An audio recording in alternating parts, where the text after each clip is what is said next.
sistem pemerintahan presidensial. Ya, sistem pemerintahan presidensial ini meletakkan hubungan fungsional antara lembaga dan pelaksanaannya dipimpin oleh presiden. Ya. Nah, dalam sistem pemerintahan presidensial ini menganut prinsip trias politika. Ya.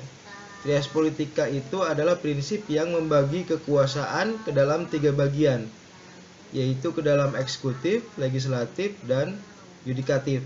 Ya. Jadi ini awalnya ditemukan oleh Montesquieu, ya, di mana bagi Montesquieu kekuasaan itu tidak boleh berada dalam satu tangan, ya, tetapi harus terbagi. Ini untuk mencegah agar kekuasaan tidak menjadi otoriter. Ya. Nah, ada ciri sistem pemerintahan presidensial. Pertama, presiden dipilih rakyat secara langsung dalam pemilu, gitu ya. Nah, artinya seperti yang kita gunakan di Indonesia, itu adalah sistem pemerintahan presidensial, ya. Karena presiden dipilih rakyat secara langsung dalam pemilu. Kemudian masa jabatan presiden dalam jangka waktu tertentu. Kalau di Indonesia 5 tahun, kalau di Amerika misalnya 4 tahun, gitu ya. Kemudian presiden secara bersamaan menjabat sebagai kepala negara dan kepala pemerintahan. Melalui jabatan tersebut presiden mengangkat pejabat pemerintahan yang lain yang terkait seperti menteri, gitu ya. Jadi presiden itu bisa mengangkat menteri, ya, di dalam kabinetnya, dan itu adalah sepenuhnya hak prerogatif presiden. Kemudian presiden memiliki kewenangan legislatif oleh UUD atau konstitusi. Jadi presiden pun sebenarnya bisa atau dimungkinkan membuat atau mengusulkan undang-undang, gitu ya. Karena presiden punya kewenangan legislatif. Tetapi yang membahas atau yang menyusun undang-undang tersebut kemudian adalah DPR. Jadi presiden hanya bisa mengusulkan melalui menteri-menterinya. Jadi artinya ini undang-undang usulan pemerintah, gitu ya. Seperti undang-undang Omnibus Law, undang-undang Ciptaker itu adalah undang-undang usulan dari presiden, undang-undang usulan dari pemerintah yang kemudian dibahas dan kemudian disahkan oleh DPR, gitu ya.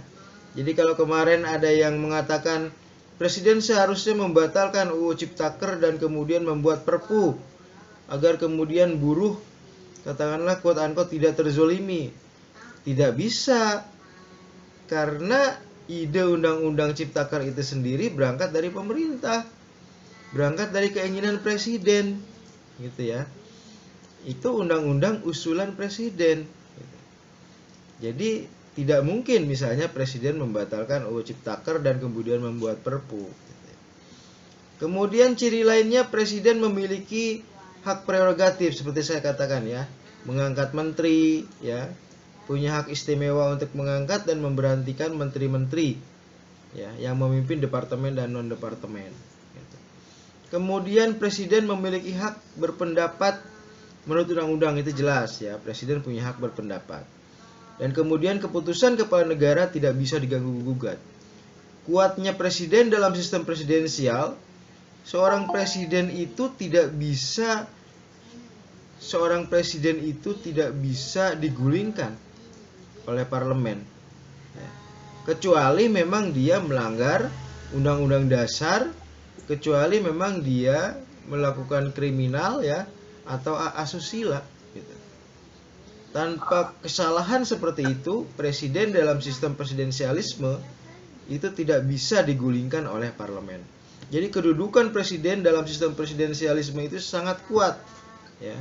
Kalau sekarang kedudukan Pak Jokowi itu sangat kuat, tidak mungkin dilengsarkan oleh parlemen, gitu ya. Sejak kita menganut sistem presidensialisme yang sebenarnya, maka presiden itu sangat kuat dan tidak mungkin digulingkan oleh parlemen. Kenapa dulu Gus Dur bisa digulingkan oleh parlemen? Karena waktu itu memang kita belum menganut sistem presidensial yang benar. Presidennya belum dipilih rakyat, ya. Kemudian DPR juga masih sangat kuat, gitu ya. Jadi itu kan semi presidensialisme dulu itu. Jadi presiden pun masih bisa digulingkan padahal presiden tidak melakukan kesalahan yang fatal gitu.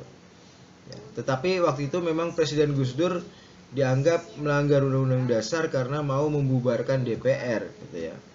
Nah, itu konflik yang terjadi waktu itu.